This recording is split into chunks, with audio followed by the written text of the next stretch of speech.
Olá pessoal, meu nome é Eduardo, seja bem-vindo ao canal. Nesse vídeo nós damos sequência à nossa série de vídeos que trata sobre a relação entre ciência e religião, focando na ideia do conflito, né? Se existe o conflito entre religião e ciência, de onde surgiu essa ideia, quais são as fontes que nós podemos utilizar e apresentando da melhor forma possível as pesquisas e teses que já foram apresentadas até o momento. E nesse vídeo iremos tratar sobre o questionamento: como surgiu a ideia do suposto conflito entre ciência e religião, entre religião e ciência. Nos vídeos anteriores nós vimos que a maioria dos cientistas, eles que foram premiados, né, com o Nobel, eles têm uma religião, né, sendo aí cristãos cerca de 65% daqueles premiados entre 1901 a 2000, né, sendo aí quase 90% dos prêmios Nobel que tem algum tipo de religião, cerca de 7% aí são considerados ateus ou agnósticos, né? Vimos também que a maioria dos cientistas contemporâneos, em pesquisas recentes, né, publicadas em 2019, não acredita em uma ideia de conflito entre ciência e religião. Na verdade, eles entendem que a religião e a ciência são independentes entre si, mas que não há um conflito propriamente. E ainda que a maioria dos historiadores da ciência, ou seja, aqueles que contam a história da ciência, né, de diversas universidades, eles rejeitam a ideia de conflito entre ciência e religião ao longo da história. Então, de onde surgiu essa ideia do conflito entre ciência e religião, tendo em vista esses dados apresentados? Então, nesse vídeo, nós iremos apresentar o desenvolvimento histórico dessa tese, né, a chamada tese do conflito, ou tese em que é incompatível a religião com a ciência, né? Inicialmente, nós temos que ver alguns pressupostos, alguns momentos anteriores ao momento em que surgiu a tese do conflito, né? Primeiramente, nós temos que perceber que as universidades surgiram no período medieval, ali por volta do século XI, e elas eram basicamente universidades voltadas para o estudo de padres, de seminaristas, de pessoas que tinham alguma finalidade com a teologia, né, e também estudavam direito, e as ciências passaram então a ser desenvolvidas nas universidades medievais, né, então tendo aí uma íntima relação com aquelas pessoas que tinham evidentemente a religião cristã. E com as universidades medievais começou a surgir um maior número de publicações de livros, um maior número de questionamentos, de pesquisas. Tudo isso fomentou, né, o pensamento crítico aqui no Ocidente, né? E logo em seguida temos então a Reforma Protestante, né? O próprio Martinho Lutero foi um estudante dessas universidades que foram criadas durante o período medieval, e ocorreu então toda uma revolta, toda uma história em relação à Reforma Protestante que não cabe aqui mencionar todos os detalhes, mas basta dizer que com a Reforma Protestante, né, ocorreu então a crítica e ocorreu então as intrigas e os conflitos entre os protestantes e a Igreja Católica, né? Então, desde este momento, passou a surgir então uma série de críticas à instituição, e também não só a instituição como a religião cristã nesse aspecto, né? Então, possibilitou a crítica então, e também a liberdade de se expressar nesse sentido de criticar a Igreja Católica, né? E diante de vários conflitos, né, evidentemente surgiu então o anticlericalismo, né, onde as pessoas passavam então a atacar propriamente, no sentido destrutivo, a religião cristã e também a Igreja Católica.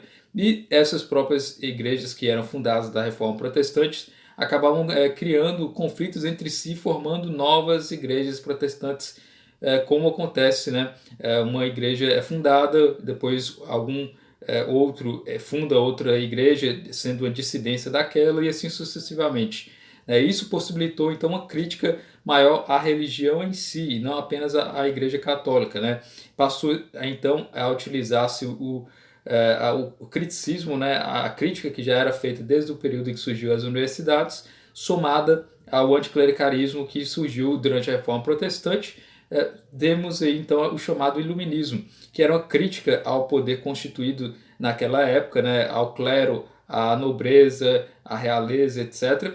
E o iluminismo, então, passou a ser também algo anticlerical, atacando, evidentemente, também a Igreja Católica, porque o iluminismo teve aí, uma forte tendência na França, né, que era um país de maioria católica. Então, esses três pressupostos, essas três bases é que formaram aí o que a gente conhece hoje como anticlericalismo ou ainda materialismo com outros pensamentos, né? Então temos aqui um trecho, né, do Geoffrey Blind, que ele diz que a reforma protestante, ela abriu caminho para os ateus, atacando a autoridade da Igreja Católica e, por sua vez, inspirou silenciosamente outros pensadores a atacar as autoridades das novas igrejas protestantes. No sentido, então, que a partir da Reforma Protestante é que começou toda essa crítica, como eu falei, né, e segundo esse autor, foi um caminho direcionado para que surgisse logo depois o ateísmo, né? Então, temos aqui, inicialmente, durante o período do Iluminismo, né, que são aqueles pensadores, escritores que criticavam as instituições religiosas e as instituições da época, temos o Barão de Holbach, né? Ele era considerado um materialista francês, iluminista, né? E ele contribuiu com textos para a enciclopédia que foi editada por Diderot e D'Alembert. Então, o Barão de Holbach, ele foi considerado um dos primeiros materialistas declarados, né? No sentido de que ele acreditava que tudo que existia e tudo que deveria ser pautado pelo ser humano era aquilo que dentro da realidade, ou seja, da coisa material, da coisa física. Por isso não materialismo, né? Não existia nada além do material, né? Ou seja, o sobrenatural, Deus, etc., não existia. E ele escreveu esse livro, né, Le Christianisme Dévoilé, ou seja, o cristianismo revelado, sendo o exame dos princípios e efeitos da religião cristã. Aqui foi um dos primeiros livros que tratou de criticar a religião cristã como um todo. Antes, como eu mencionei, na Reforma Protestante havia livros quanto à crítica quanto à Igreja Católica. Agora, sim, ele reuniu a crítica como um todo, não só a Igreja Católica, mas também todos em se tratando de religião cristã, nesse livro de 1761. Em 1770 ele publicou o livro Système de la Nature, né, ou seja, Sistema da Natureza. Aqui ele prega a ideia de que não existe nada além da natureza, né, que todos os supostos seres além da natureza eles são criaturas da imaginação. Então, no caso aqui, Deus não existe, tudo que é sobrenatural não existia. É um dos primeiros livros, então, que prega claramente o ateísmo, o materialismo, né, com essa obra de Holbach, né?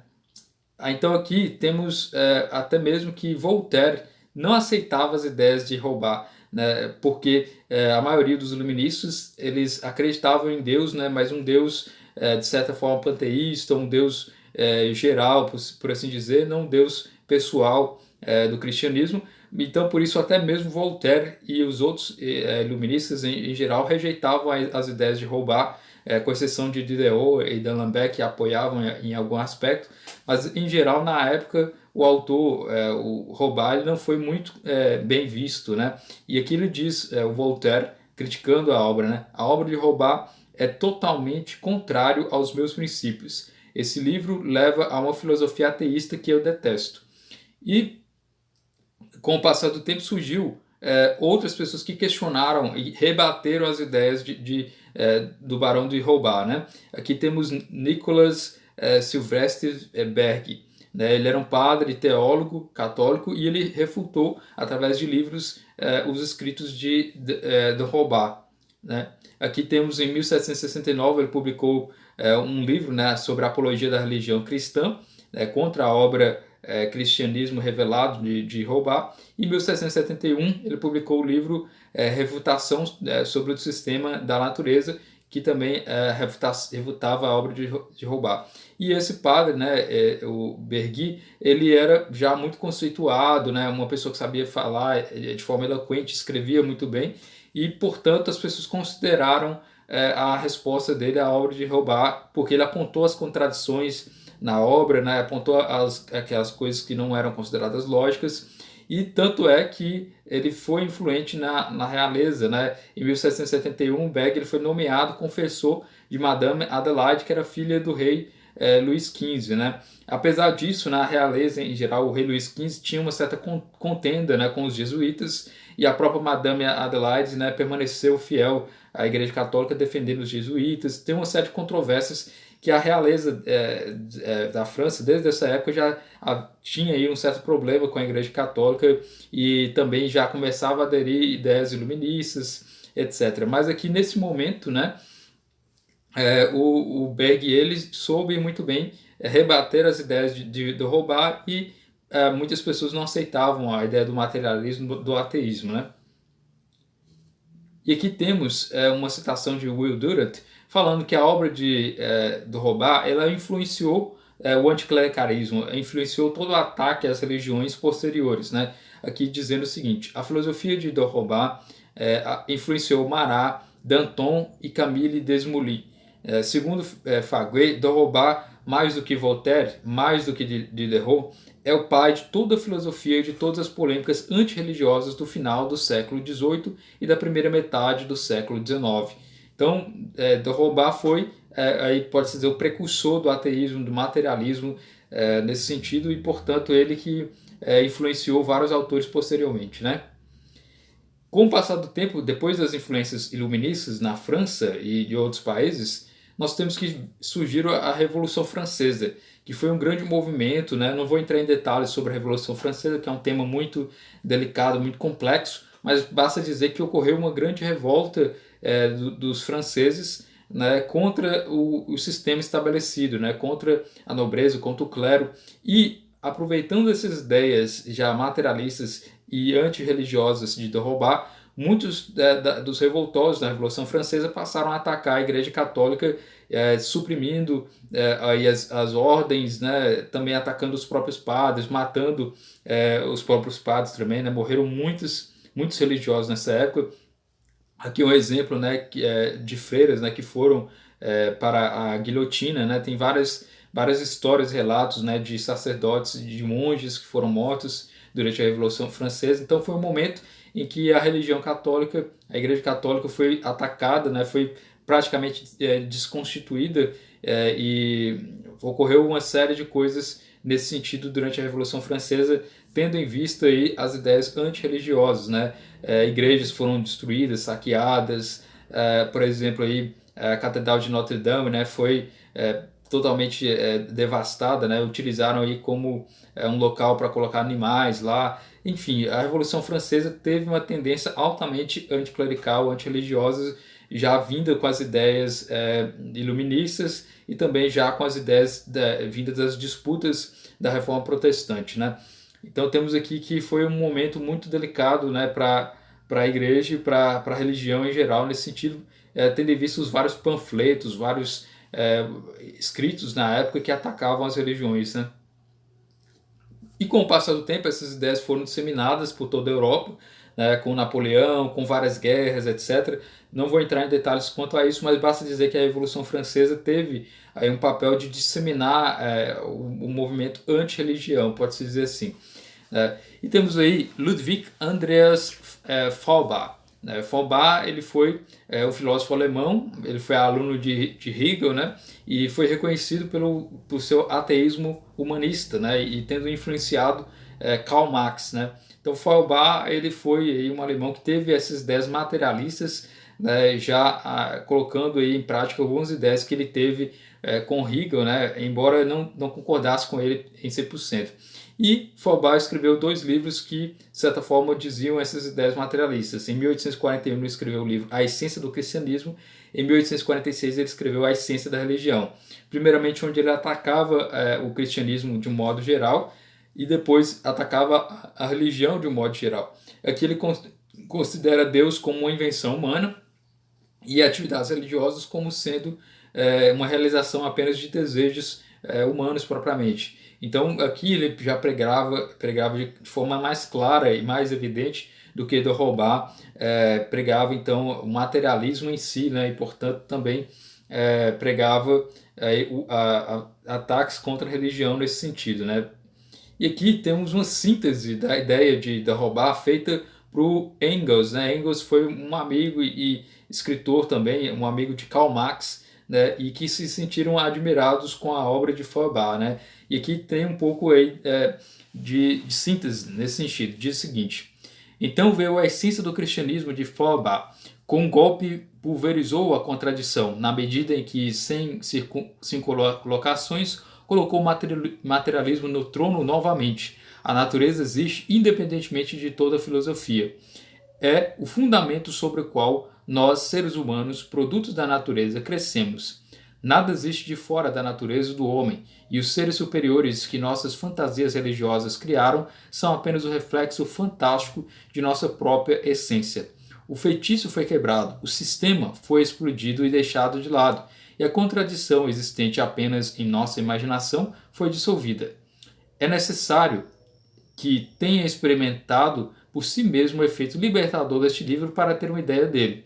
O entusiasmo era geral. Todos nós nos tornamos ao mesmo tempo Feuerbachianos, com que entusiasmo Marx saudou a nova concepção, enquanto, apesar de todas as reservas críticas, ele foi influenciado por ela.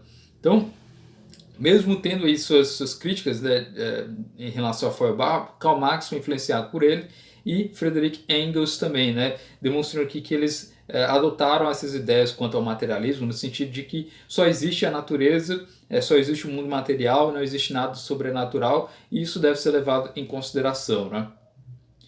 Temos aí também que naquela mesma época tinha vários religiosos, né? Vários estudiosos das ciências eram de fato clérigos, eram de fato padres. Havia uma ampla influência dos religiosos em se tratando dos estudos das ciências naturais. Um dos grandes estudiosos aí é o William Whewell. William Whewell, ele era inglês, ele era mestre pela Universidade de Cambridge, e ele era um sacerdote anglicano, filósofo e também teólogo e cientista, matemático e também poeta, historiador da ciência, etc. Enfim, ele era um alto estudioso desses vários temas, né? E tanto é que ele mesmo foi o autor da palavra cientista, né? Como nós conhecemos hoje, né? Antigamente os cientistas eram chamados de filósofos naturais, porque a filosofia natural estava ainda relacionada com a própria filosofia. E aí o William Whewell, em 1834, deu nome à ciência, né? Aqui, ó.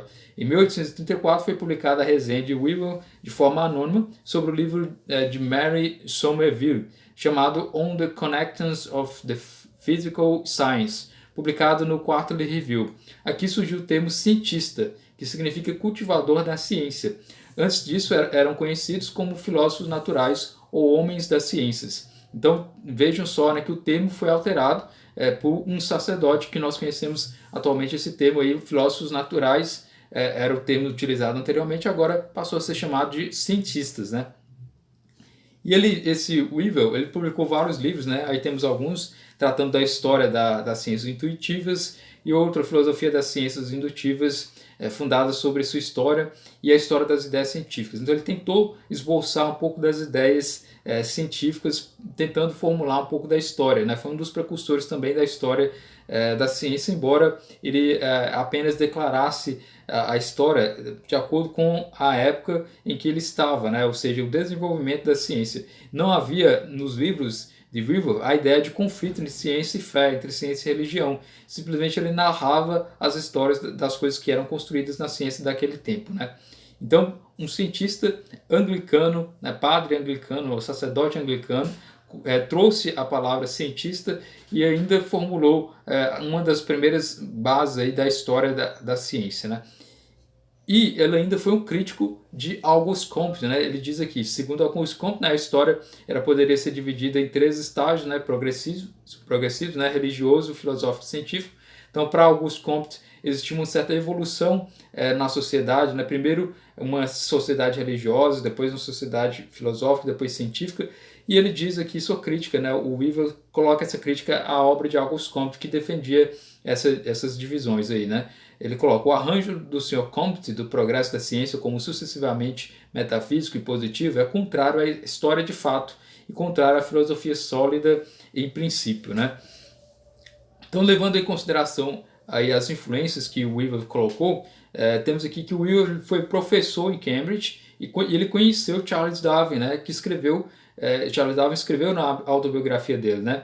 O Dr. Whewell era um dos homens mais velhos e distintos que às vezes visitava Henslow, e em várias ocasiões eu caminhei até minha casa com ele à noite. Então Charles Darwin, né, tinha contato com Weevil, que era um sacerdote anglicano cientista, e os dois trocavam ideias, né, trouxeram aí influências nesse sentido, né, e demonstrando que até esse momento, né, antes de Charles Darwin escrever o livro A Origem das Espécies, não havia essa concepção de conflito entre ciência e religião. Era perfeitamente normal que sacerdotes e padres fossem também cientistas e professores em universidades nesse sentido. Então temos aqui o próprio Charles Robert Darwin, né, que foi um escritor e pesquisador, né, no campo aí da biologia, né, e que também ele escreveu um grande livro, né, considerado aí, por muitos, né, e que foi A Origem das Espécies, onde ele relata o processo de seleção natural e que deu origem ao que a gente conhece como teoria da evolução, né? Então esse livro foi bastante criticado na época, bastante resenhado, e ocorreram uma série de controvérsias com relação à obra, porque, segundo alguns, ela iria contradizer aquilo que já era ensinado na religião, que Deus criou o ser humano, ele criou a natureza em pouco tempo, né, em um instante. Alguns colocavam assim, né, e aqui ele diz que não, que a vida na Terra ela sofreu um processo de mudanças ao longo do tempo, processo de seleção natural, né.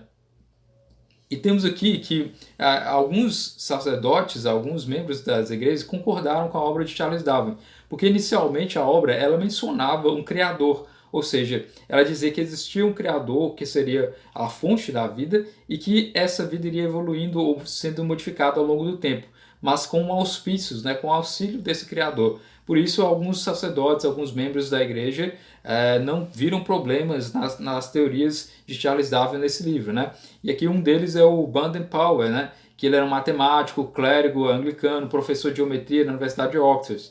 E ele diz aqui que a evolução é o efeito, né, secundário ou modus operandi da primeira causa, ou seja, a evolução ele é um processo natural e não um milagre, por assim dizer.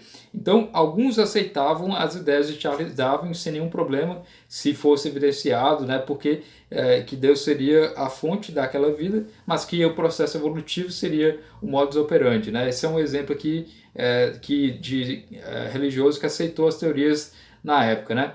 Como eu mencionei, a obra A Origem das Espécies, inicialmente ela mencionava Deus como sendo o Criador, inclusive nas primeiras páginas há citações aí, do próprio Weevil, né, falando sobre a compatibilidade das teorias, né, com a religião, enfim. Porém, ocorreram também controvérsias, aqueles sacerdotes que não aceitavam as ideias de Charles Darwin, né? Um deles é o Samuel Wilberforce. Samuel Wilberforce era um homem de muita influência na Inglaterra naquela época, né? Não só no campo religioso, mas também no campo das ciências, né? E aqui temos um pouco sobre a vida dele, né? O Samuel Wilberforce nasceu em 1805, faleceu em 1873. Ele era bispo de Oxford, né, da igreja anglicana, da Igreja da Inglaterra. Ele era matemático, cientista e fellow da Royal Society. Royal Society era uma das organizações mais conceituadas que tratava sobre ciências, né? Então Samuel Wilberforce tinha um certo nome, né? E ele era filho de William Wilberforce. William Wilberforce foi um parlamentar que trouxe o projeto de lei para a abolição da escravidão. E então Samuel Wilberforce ele era muito conceituado por seu filho, né, do homem que praticamente aboliu a escravidão na Inglaterra, né? Foi a Inglaterra, lembrando que foi um dos primeiros países que apresentou o projeto de lei claramente anti-escravatura, né? Então foi um dos primeiros países que aboliu a escravidão e que passou a forçar outros países a abolir. Então a Inglaterra, desde da aprovação do projeto de lei de William Wilberforce, né? Então Samuel Wilberforce era um bispo de Oxford, né? E muito influente e sabia falar muito bem em público, né? E defendia muito bem suas ideias. Porém, ocorreu uma certa controvérsia com Samuel Wilberforce, porque ocorreu a volta da hierarquia católica na Inglaterra. Na Inglaterra, com a reforma protestante, né, e com o rei Henrique VIII, ela passou a formar sua própria religião, que é considerada a igreja anglicana, né, onde o chefe daquela religião seria o rei da Inglaterra. E em 1850 a hierarquia católica passou a ser permitida novamente na Inglaterra, né? E muitos dos familiares de Samuel Wilberforce se converteram à Igreja Católica, né? O cunhado dele, que é o Manning, né? Que foi aí um escritor na época, e ele casou com a irmã de Samuel Wilberforce, porém ela acabou falecendo. O Manning depois se tornou membro da Igreja Católica, bispo, né? E foi um grande influente aí, junto com o movimento de Oxford, né? Do qual participou o cardeal Newman, né? E também os irmãos aí do Samuel Wilberforce, né? E a única filha dele também, e o genro também se converteram à Igreja Católica. Ou seja, os familiares mais próximos de Samuel Wilberforce se converteram à Igreja Católica.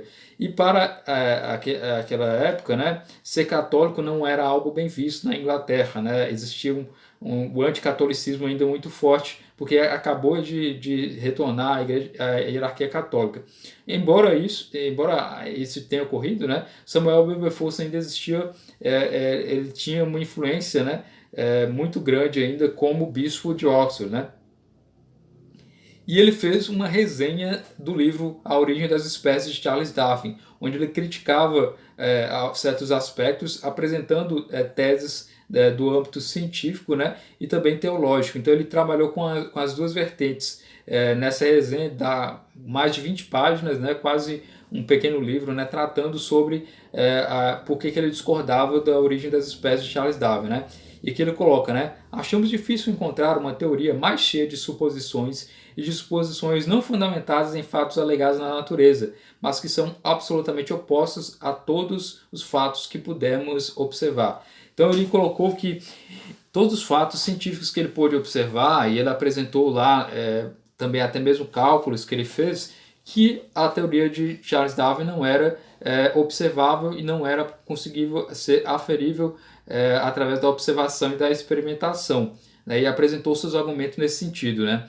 E também ele apresentou argumentos teológicos também, né? Já que ele era um bispo de Oxford, né? Ele coloca, né? Portanto, não podemos consentir em testar a verdade da ciência natural pela palavra da revelação, mas isso não torna menos importante apontar com base científica erros científicos, quando esses erros tendem a limitar a glória de Deus na criação ou contradizer as relações reveladas dessa criação por si mesma.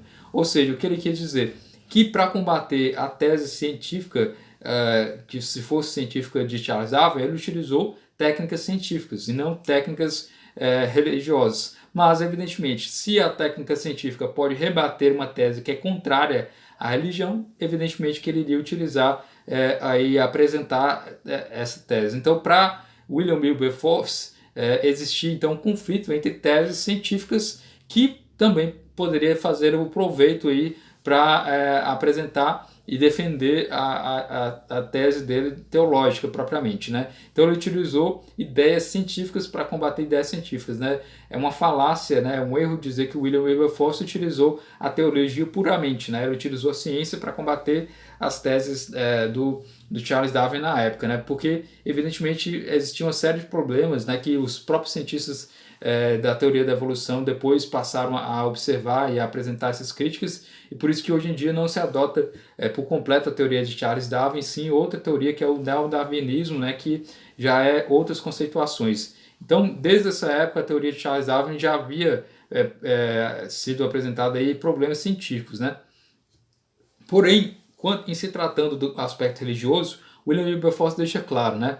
O Sr. Darwin escreve como cristão, e não duvidamos que ele seja um. Por um momento, não acreditamos que ele seja um dos que retém em algum canto de seus corações uma incredulidade secreta que não ousam desabafar. Portanto, oramos para que ele considere bem os motivos pelos quais marcamos suas especulações com a acusação de tal tendência. Então, aqui o William Wilberforce dizendo, né, que a primeira edição que ele leu da Origem das Espécies fala sobre Deus, né, sobre um Criador, e ele não duvida que Charles Darwin fosse um cristão naquela época. Porém, talvez, se ele utilizasse aquela teoria para tratar da origem do homem, aí sim ele poderia se revelar como sendo alguém materialista ou ateísta, né? Para defender as ideias de Charles Darwin, surgiu o Thomas Henry Huxley, né? O Charles Darwin ele não sabia falar muito bem em público, ele não era uma pessoa eloquente, né? Ao contrário aí do William Wilberforce, que sabia falar muito bem, e portanto ele acabava falando e trazendo em descrédito as obras de Charles Darwin, né? E surgiu o Thomas Henry Huxley, né? Ele é considerado o avô do Aldous Huxley, que é escritor do Admirável Mundo Novo, né? E o Thomas Huxley, ele defendeu as ideias de Charles Darwin, né, em vários lugares, em palestras, em eventos, porque o Huxley já sabia falar um pouco melhor do que o Charles Darwin, né?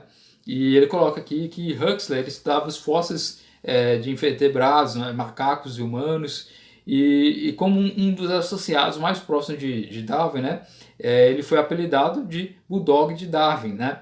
E Huxley estava entre as poucas pessoas que sabiam sobre as ideias de Darwin antes de sua publicação. Então, o Huxley era um grande defensor das ideias de Charles Darwin, né? E ocorreu o debate sobre a evolução em 30 de junho de 1860, na British Association for Advancement of Science em Oxford, né? Ou seja, esse debate foi um debate muito importante, considerado aí por historiadores posteriores, né, que defendem a tese do conflito especialmente, no sentido de que dizer que ocorreu o embate entre William Wilberforce e Thomas Huxley, né? Nesse debate ocorreu aí primeiramente aí uma leitura de um texto de Draper sobre a questão da evolução do pensamento, mas depois surgiu aí que Wilberforce ele tratou sobre a teoria da evolução de Charles Darwin, apresentando sua crítica para vários cientistas, vários jornalistas que estavam ali, né, várias pessoas que queriam saber mais sobre a teoria de Charles Darwin e as críticas que eram feitas, né? E durante esse debate, né, entre Wilberforce e Huxley, ocorreu um momento em que Wilberforce ele tratou de dizer e questionar Huxley em que momento da sua linhagem um macaco virou humano, com o seu avô, seu pai ou sua mãe, no sentido de debochando aí de Huxley, né, dizendo que se o homem descendia do macaco, então qual é o momento que da família de Huxley existia um macaco? E Huxley respondeu, né, não com essas palavras propriamente, mas é o que é dito, né, que ele respondeu: prefiro ter um miserável macaco como avô do que ser um homem de influência e prestígio que use suas faculdades para introduzir algo tão ridículo em uma discussão científica. Reafirmo minha preferência pelo macaco.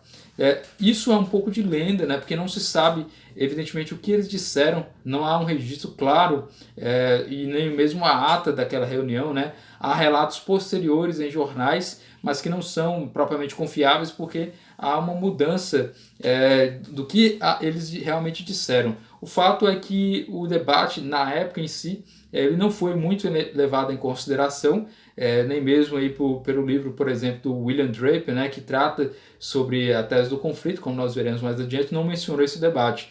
Mas, apesar disso, né, o que ocorreu posteriormente, né, algum tempo depois, especialmente em 1890, é que essa história foi se ressurgindo como sendo um grande momento de embate entre ciência e religião. Ocorreu até mesmo uma homenagem em 2010 naquele local onde se coloca aí em Oxford, que era um local aí que ocorreu um grande debate entre Samuel Wilberforce e Thomas Huxley, né? E é interessante dizer que esse Thomas Huxley, que defendeu as teses de Charles Darwin, foi o primeiro que desenvolveu o que a gente conhece como o termo agnosticismo ou agnóstico. Ele aqui conceitua, né? O agnosticismo é da essência da ciência, seja antiga ou moderna. Significa simplesmente que um homem não deve dizer que sabe ou acredita naquilo que ele não tem fundamento científico para professar, conhecer ou acreditar. Consequentemente, o agnosticismo deixa de lado não apenas a maior parte da teologia popular, mas também a maior parte da antiteologia. Então, o que ocorreu? O Thomas Huxley ele passou do materialismo para o chamado agnosticismo, né? Ou seja, ele não pregava apenas que não existia nada sobrenatural, ele pregava que isso era essencial para a ciência e que era necessário que o cientista fosse agnóstico. Então a gente conhece muitos agnósticos hoje, graças aí ao Thomas Huxley, que inventou o termo e inventou essa ideia de que só se deve levar em consideração aquilo que possa ser provado cientificamente, aquilo que tem um fundamento científico, né? Então, a partir de então, com influências do Thomas Huxley na academia, né, entre os cientistas, trouxe uma série de influências em relação a esse aspecto. Inclusive, ele influenciou o próprio Charles Darwin, né, que no início da origem das espécies ele se considerava como um deísta, né, alguém que acreditava em um Deus, em algo sobrenatural, e depois o próprio Charles Darwin mudou de ideia, ele revisou o próprio livro A Origem das Espécies, portanto, grande parte dele já não se encontra mais na revisão, aí, as citações a um criador, né, e ele diz aqui na sua autobiografia, na autobiografia de Charles Darwin, como ele mudou de ideia em se tratando da crença quanto a Deus. Né? Ele diz: outra fonte de convicção na existência de Deus, ligada à razão e não aos sentimentos, me impressiona como tendo muito mais peso. Isso decorre da extrema dificuldade, ou melhor, da impossibilidade de conceber esse imenso e maravilhoso universo, incluindo o homem com sua capacidade de olhar para trás e para o futuro como resultado de acaso ou necessidade cega. Ele continua: ao refletir assim, sinto-me compelido a olhar para uma primeira causa com uma mente inteligente em algum grau análogo à do homem, e eu mereço ser chamado de teísta. Essa conclusão foi forte em minha mente na época, até onde me lembro quando escrevi A Origem das Espécies. E é desde aquela época que gradualmente, com muitas flutuações, se tornou mais fraca. O mistério do começo de todas as coisas é insolúvel por nós, e eu, pelo menos, devo me contentar em permanecer agnóstico, um homem que não tem crença garantida e sempre presente na existência de um Deus pessoal ou de uma existência futura com retribuição e recompensa. Pode ter como regra de vida, tanto quanto eu possa ver, apenas seguir os impulsos e instintos que são os mais fortes ou que lhe pareçam os melhores. Então aqui ele diz que ele teve sua fase de deísta, de acreditar em um Deus propriamente, e depois passou a se tornar o que ele chamou de agnóstico, que é o termo utilizado por Thomas Huxley. Então desde então, muitos cientistas utilizaram, né, as ideias de Huxley, utilizaram esse momento aí de Charles Darwin para se considerarem também agnósticos. Né? Não foi propriamente a influência desse momento que tornou os cientistas em grande parte ateus ou agnósticos, né? Muitos na época eram, como eu mencionei, sacerdotes, anglicanos, padres, etc. Isso foi algo que surgiu com o tempo, com o passar do tempo, especialmente no século XX, né? E houve uma certa reação na época, porque as ideias materialistas, as ideias dos agnósticos, dos ateus, passaram a começar a ser apresentadas entre os intelectuais. E o Papa, também beato, né, Pio IX, ele decidiu convocar um concílio, né, o Concílio Vaticano I. Nesse concílio, ele decidiu tratar sobre esses temas do materialismo, do racionalismo, do ateísmo, para tentar justamente mostrar para a igreja o que se pensava na época, né? Porque muitos padres, inclusive, estavam adotando as ideias do materialismo, né? Por incrível que pareça, né? Muitos religiosos estavam lendo as obras que estavam surgindo na época, estavam passando a adotar essas ideias. Muitos católicos estavam lendo e deixando de ser católicos. Então o Papa Pio IX decidiu convocar esse concílio para tratar desse tema, tendo em vista essas controvérsias intelectuais no momento, né? No Concílio Vaticano I, ele definiu que não poderia existir contradição entre razão e a fé. E ele diz o seguinte nesse Concílio Vaticano I: porém, ainda que a fé esteja acima da razão, jamais pode haver verdadeira desarmonia entre uma e outra, porquanto o mesmo Deus que revela os mistérios e infunde a fé dotou o espírito humano da luz da razão. E Deus não pode negar-se a si mesmo, nem a verdade jamais contradizer a verdade. A vã aparência de tal contradição nasce principalmente ou de os dogmas da fé não terem sido entendidos e expostos segundo a mente da Igreja, ou de se terem as simples opiniões em conta de axiomas certos da razão. Por conseguinte, definimos como inteiramente falsas qualquer acessão contrária a uma verdade da fé. Então aqui ele diz que a fé ela estaria acima da razão propriamente, mas não pode haver contradição entre fé e razão, porque se a razão apresentar uma verdade e a fé apresentou a verdade, as duas não podem entrar em contradição, né? Então essa é uma ideia do Concílio Vaticano I. E ainda continuando tratando sobre isso, diz o seguinte: e não só não pode jamais haver desarmonia entre fé e a razão, mas uma serve de auxílio à outra, visto que a reta razão demonstra os fundamentos da fé e cultiva, iluminada com a luz dessa, a ciência das coisas divinas, e a fé livra e guarda a razão dos erros, enriquecendo-a de múltiplos conhecimentos. Por isso, a Igreja, longe de se opor ao cultivo das artes e das ciências humanas, até as auxilia e promove de muitos modos, porquanto não ignora nem despreza as vantagens que delas dimanam para a vida humana. Pelo contrário, ensina que, derivando elas de Deus, o Senhor das ciências, se forem bem empregadas, conduzem para Deus com o auxílio de sua graça.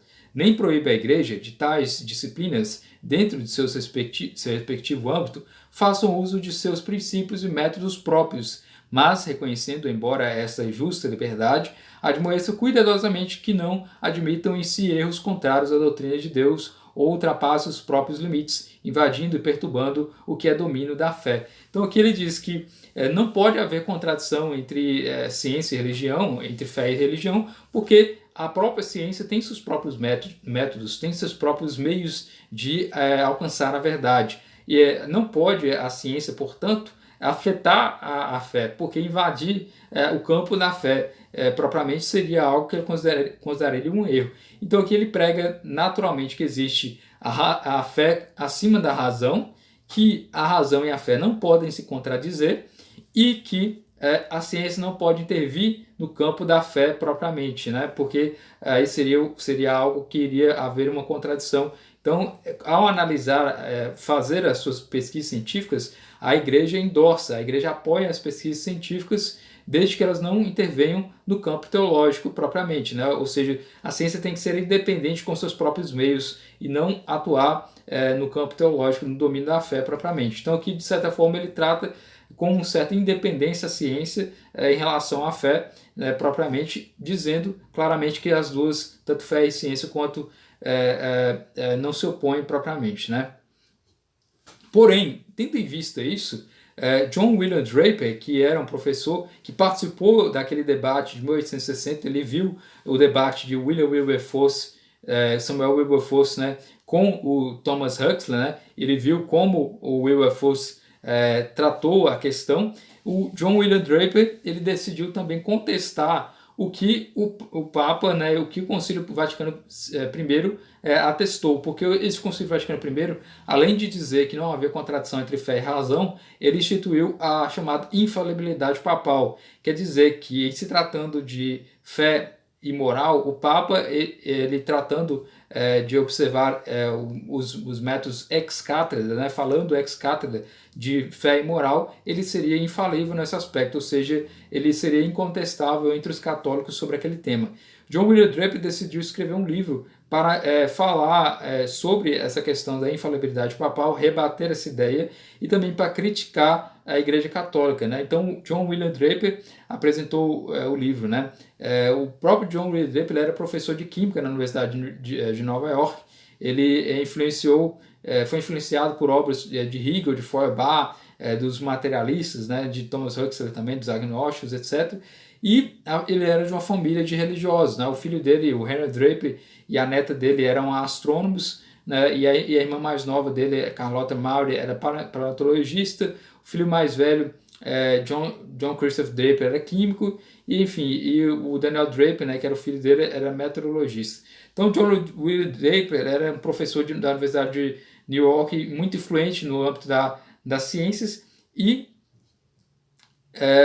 tratou, né, de dizer que o foco principal daquela reunião de 1860 era debater o darwinismo e também a palestra do John William Draper, que ele participou, né? Porém, o debate ele se focou na disputa, né, de Samuel Wilberforce e Huxley. Tendo em vista aquele debate, logo depois, alguns anos depois, né, cerca de 14 anos depois, o John William Draper fez uma pesquisa quanto ao âmbito da história para colocar a história do conflito entre religião e ciência, esse livro de 1874. Né? E esse livro, ele trata desse conflito, né? Ele diz o seguinte: a história da ciência não é um mero registro de descobertas isoladas, é uma narrativa do conflito de dois poderes contendores, a força expansiva do intelecto humano, de um lado, e a compreensão decorrente da fé tradicional e dos interesses humanos do outro. Então aqui ele dizendo que a história da ciência é a história do conflito entre a religião e a ciência propriamente, né? Então ele tenta estabelecer esse debate, né? Por isso a história do conflito entre religião e ciência, né? outra observação dele, né? Então, na verdade, chegou a isso que o cristianismo romano e a ciência são reconhecidos por seus respectivos adeptos como sendo absolutamente incompatíveis. Eles não podem existir juntos. Um deve ceder ao outro. A humanidade deve fazer sua escolha, não pode ter as duas. Então, para William Draper, não era possível ser católico e ao mesmo tempo ser religioso. Então ele tentava rebater as ideias do Concílio Vaticano I, como eu mencionei, que dizia que a razão e a fé eram compatíveis, que a ciência e a fé poderiam ser compatíveis, né? Então, nesse livro ele tenta combater essa ideia, né?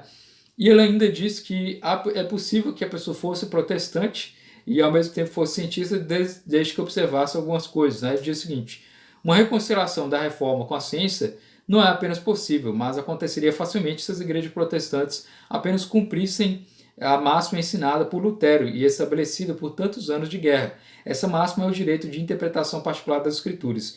Então ele dizia que era incompatível a Igreja Católica com a ciência e dizia que era possível haver uma compatibilidade entre os protestantes desde que observasse uma interpretação pessoal da Bíblia propriamente, né? Então, nesse livro de John William Draper é que surgiu essa ideia dos conflitos entre ciência e religião. Embora já existisse algumas conversas anteriores, como eu já mencionei, alguns materialistas, agnosticistas, né, que seguiam essa tendência de ser antirreligioso, o primeiro livro que tratou do tema na história foi esse livro, A História do Conflito entre Religião e Ciência, de William Draper, né?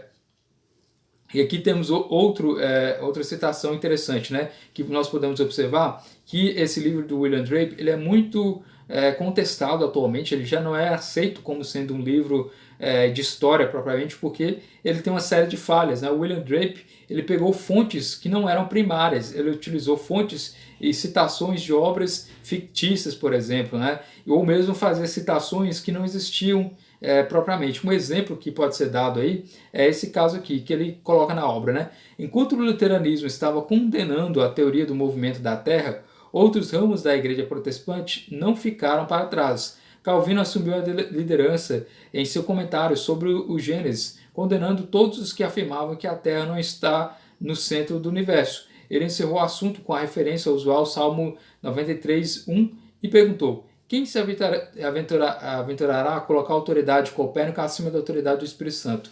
O problema aqui é que Calvino ele nunca escreveu nada sobre Copérnico, né? E essa citação simplesmente colocada aqui no livro de Draper não existe nos escritos de Calvino, né? E talvez Calvino nem tivesse ouvido falar em Copérnico. Então esse é um dos exemplos, né?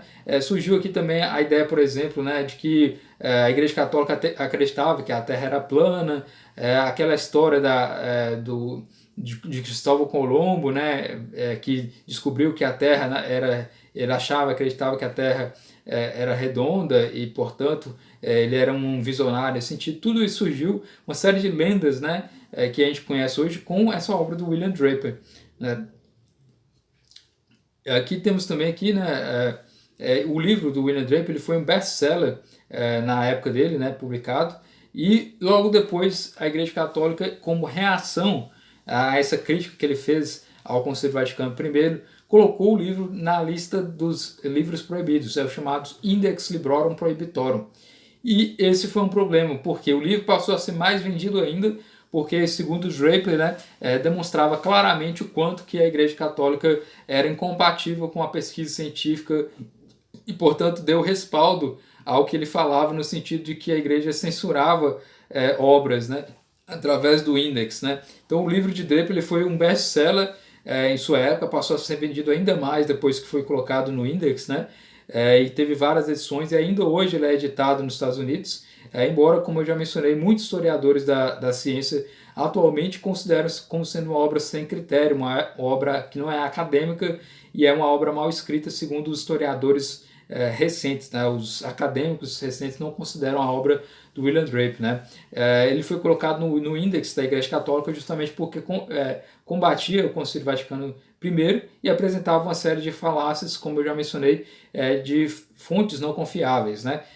Então o livro foi um sucesso, passou a ser vendido E todos os jornalistas da época, né, passaram a ter como referência as obras do Draper, né?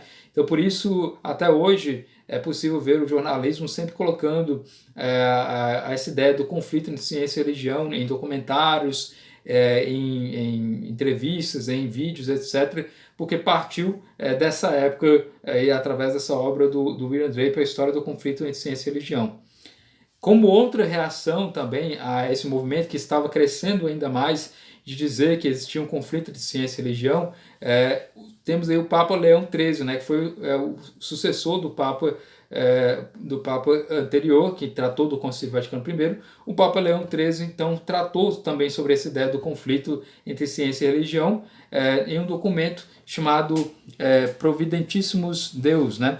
Nessa encíclica, né, o Papa ele tratava de falar um pouco sobre os estudos da ciência nas escolas católicas, nas universidades católicas, e aqui ele apresentou um pouco sobre a ideia dele, né? Porque nessa época surgiu também o chamado secularismo, né? Na ideia de que as instituições estavam sob o domínio, né, de religiosos, e havia uma tendência de dizer que as instituições não deveriam estar sob o domínio de pessoas religiosas. E o Papa, em 1893, expediu esse documento dizendo o seguinte: seja mantido fielmente que Deus, o Criador e Governador de todas as coisas, também é o autor das Escrituras, e que, portanto, nada pode ser provado, nem pela ciência física, nem pela arqueologia, que pode realmente contradizer as Escrituras. Se então houver uma aparente contradição, todos os esforços devem ser feitos para removê-la. Teólogos e comentaristas criteriosos devem ser consultados quanto ao significado verdadeiro, ou mais provável, da passagem em discussão, e os argumentos hostis devem ser cuidadosamente ponderados. Mesmo que a dificuldade não seja resolvida e a discrepância pareça permanecer, a disputa não deve ser abandonada. A verdade não pode contradizer a verdade, e podemos ter certeza de que algum erro foi cometido na interpretação das palavras sagradas ou na própria discussão polêmica. E se esse erro não for detectado, devemos suspender o julgamento por enquanto. Então, o que ele diz que, em se tratando de ciência, se surgir uma nova descoberta, deve-se levar em consideração uma reinterpretação bíblica, ou os teólogos devem ser consultados para reavaliar isso, né? Um pouco aí apresentando as ideias de Santo Agostinho, né, que já analisamos no primeiro vídeo dessa série, né, e também um pouco das ideias que o próprio Galileu já citava, no sentido que, em caso de haver uma aparente contradição entre as escrituras e o que está sendo apresentado nos fatos, na ciência, deve-se haver uma reinterpretação bíblica, um aprofundamento maior teológico, né? E o conflito em si não pode existir porque a verdade não pode se contradizer propriamente. Então aqui o Papa Leão XIII, né, ele demonstrou claramente que era possível os estudos na época das várias teorias, desde que fossem consideradas como teorias propriamente, e que fossem demonstradas aí quanto à compatibilidade em se tratando aí propriamente da ciência entre religião, né? A compatibilidade que deveria ser verificada. E ele diz: à medida que o tempo passa, visões equivocadas morrem e desaparecem, mas a verdade permanece e se fortalece para todo sempre. Portanto, ninguém deve ser tão presunçoso a ponto de pensar que entende toda a Escritura, a qual o próprio Santo Agostinho confessou que havia nela mais o que ele não sabia do que sabia. Então, ele diz que ninguém pode ser presunçoso de dizer: eu entendo a Escritura e a Escritura deve se sobrepor sobre os fatos da realidade, etc. E sim de que deve-se observar aí a ideia de que a Escritura ela tem uma amplitude tão grande que nós não sabemos compreender bem na época, né? E é por isso que a Igreja Católica, desde essa época, ela não teve muitos problemas com a teoria da evolução ser ensinada nas escolas católicas, né? Inclusive foi até adotada a possibilidade da Igreja enxergar com bons olhos a teoria da evolução. Teve um catecismo, acho que foi o catecismo de Baltimore, que ensinava que a teoria da evolução poderia ser compatível com as ideias da Igreja, né? Desde que fosse considerada que Deus foi o Criador e que a evolução foi, na verdade, um processo em decorrência disso, né, um modus operandi, assim como era pregado, né, pelos primeiros teólogos que avaliaram a obra de Charles Darwin, né, e como ele havia concebido inicialmente. Né. Como eu mencionei, o Charles Darwin mencionava que existia um criador primeiro, né, dos seres, para que depois a evolução acontecesse. Então a igreja em si ela passou a ter essa visão de que era possível uma certa teoria da seleção natural, desde que Deus fosse o criador e que fosse essa evolução com auspícios de Deus. Né. E como mencionei, alguns catecismos na época adotaram essa teoria propriamente. Né? E o que aconteceu também é que a interpretação do Gênesis ela não foi completamente abandonada, ela não deu respaldo para que fosse adotada por completo a teoria da evolução como era pregada, e sim uma certa adaptação, uma certa possibilidade de compatibilidade.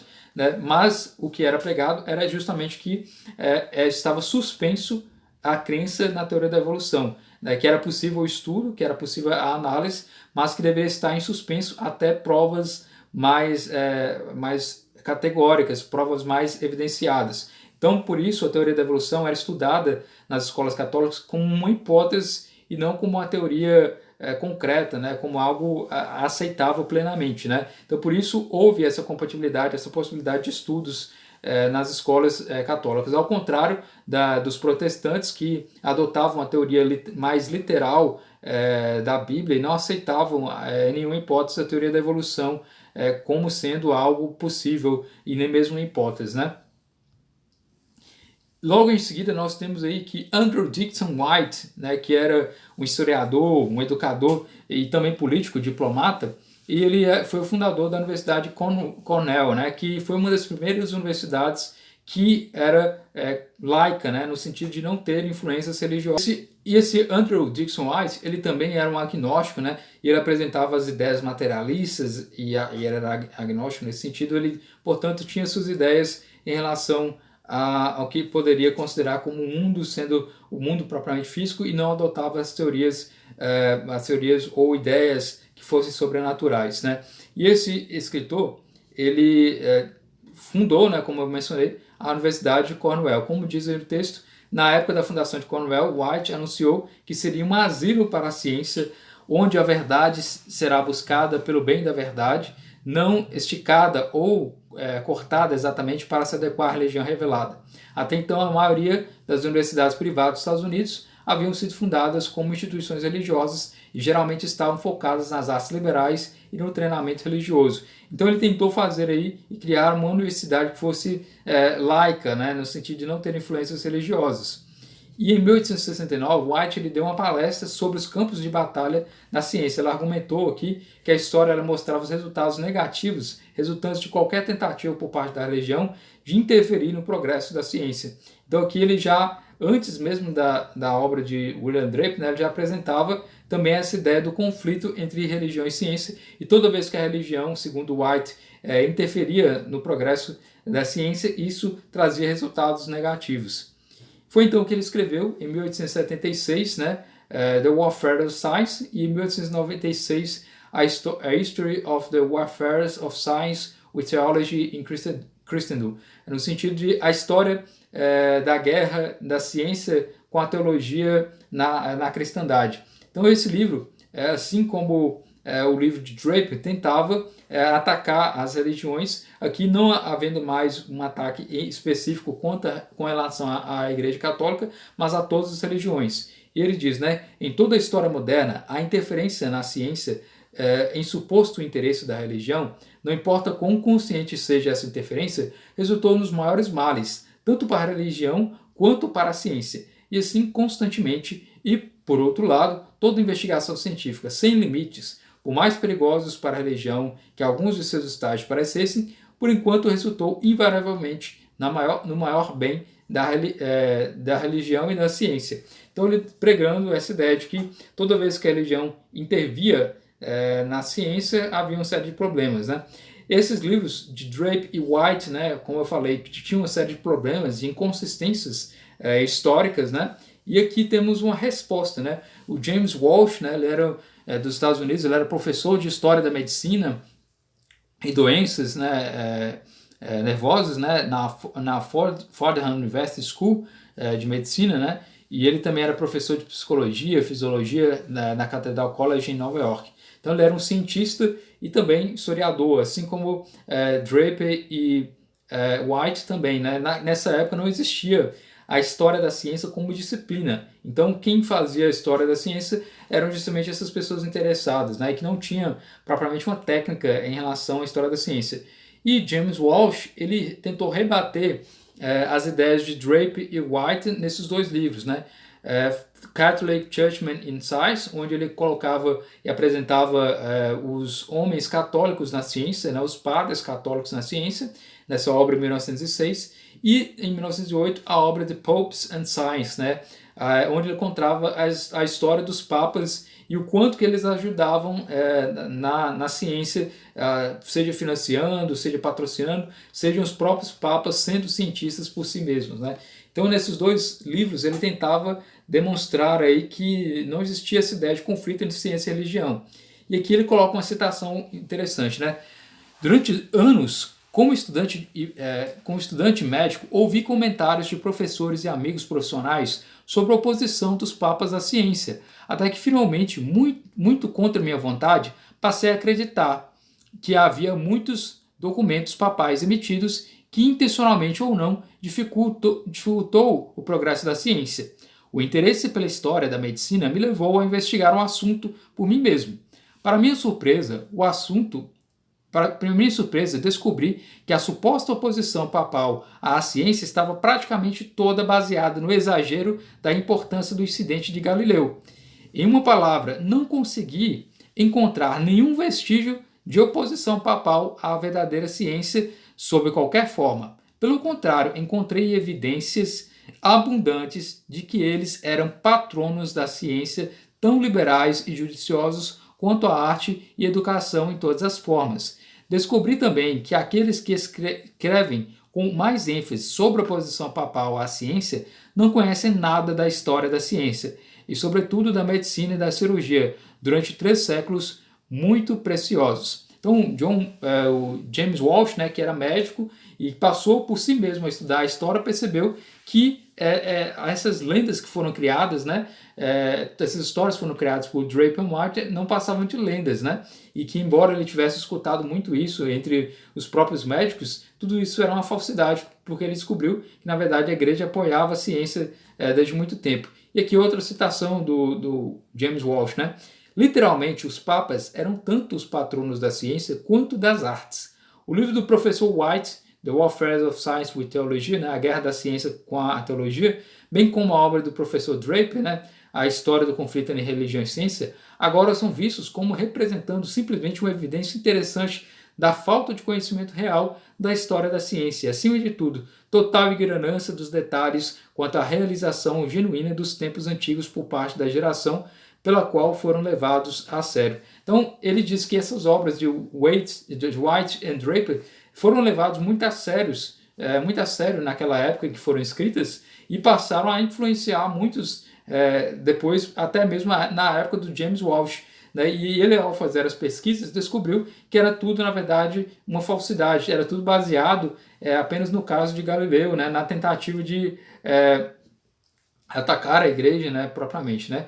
Então ele coloca, tendo certeza de que não havia ciência para falar nos tempos antigos, esses escritores reuniram todas as referências possíveis encontradas em qualquer lugar nas autoridades secundárias, pois quase nunca foram aos documentos originais, como evidência de sua convicção preconcebida de que a igreja deve ter suprimido a ciência sempre que possível. A verdadeira história da ciência foi ignorada. Como ficou reconhecido, não há mais questões sobre a posição da igreja, mas ao contrário, sobre a extensão do patrocínio eclesiástico e o incentivo à ciência. Então, James Walsh tentou demonstrar que essas obras de Draper e White eram falsas, nesse sentido de dizer que havia oposição entre ciência e religião. Porém, essas obras de James Walsh não foram tão lidas quanto as obras de White e Draper entre os estudiosos, entre os acadêmicos, entre os cientistas, né? Porque elas já eram best-sellers desde aquela época. Né? Outro exemplo aqui de pessoa que tentou demonstrar que existia algo errado nessas obras de Draper e White foi aqui o Lord Heinrich, né, o Prêmio Nobel de Física de 1904. Ele diz o seguinte: muitas pessoas magníficas temem a ciência como tendendo ao materialismo. Não é surpreendente que tal apreensão exista, pois infelizmente há escritores falando em nome da ciência, que se propuseram a fomentá-lo. É verdade que entre os homens de ciência, como em outros ramos, pontos de vista pouco refletidos podem ser encontrados a respeito das coisas mais profundas da natureza, mas que as crenças a que Newton, Faraday e Maxwell aderiram toda uma vida seriam incompatíveis com o hábito científico mental é sem dúvida uma proposição que eu não preciso me delongar em refutar. Então ele dizendo que pessoas surgiam em nome da ciência para dizer que existia um conflito entre ciência e religião naquela época. E ele dizia que não era interessante essas ideias porque era algo infeliz, era algo que algumas pessoas estavam querendo falar em nome da ciência. Né? Não existia essa possibilidade porque vários cientistas foram clérigos, padres, como o próprio Newton, Faraday e Maxwell, eram pessoas muito religiosas. Então essa ideia de incompatibilidade que estava sendo pregada, de que a ciência levava ao materialismo, isso era falso, segundo esse prêmio Nobel de 1904. Né? E essa tese do conflito, né, como eu já mencionei, ela surgiu então com esses dois escritores, né, o Draper e o White, né, que hoje em dia não é mais aceita entre os historiadores da ciência, como atesta aqui o Collins Russell, né, escreveu o seguinte: a tese do conflito, né, que foi apregada por White e Draper, né, pelo menos em sua forma simples, agora é amplamente vista como uma estrutura intelectual totalmente inadequada. Né. Outro exemplo aqui, né, do Ronald Numbers, que é um historiador recente, né, ainda está vivo, ele diz o seguinte: os historiadores da ciência sabem há anos que os relatos de White e Draper são mais propaganda do que história. No entanto, a mensagem raramente escapou da Torre de Marfim. Ou seja, até hoje, as histórias de White e Draper ainda são levadas em consideração em documentários, pela mídia, etc. Né? Outra citação aqui também, né, do Lawrence Príncipe, que é um historiador também recente, que ainda está vivo, diz o seguinte: atualmente nenhum historiador da ciência sério ou da questão ciência e religião mantém a tese da guerra. As origens da tese da guerra estão no final do século XIX, especificamente no trabalho de dois homens, John William Draper e Andrew Dickson White. Esses homens tinham em mente objetivos políticos específicos ao discutir o caso. E os fundamentos históricos de seu trabalho não são confiáveis. Então, William Draper, né, William White, Andrew White e John William Draper, eles apresentavam essa tese de que a ciência e a religião estavam em conflito, e hoje os historiadores não levam mais em consideração porque não tinham embasamentos, como já demonstrei, né, os próprios historiadores foram revelando isso. Né? Porém, como os historiadores chegaram nesse consenso atual de que essa tese do conflito ela é uma falsidade, um mito que foi criado aí no século XIX.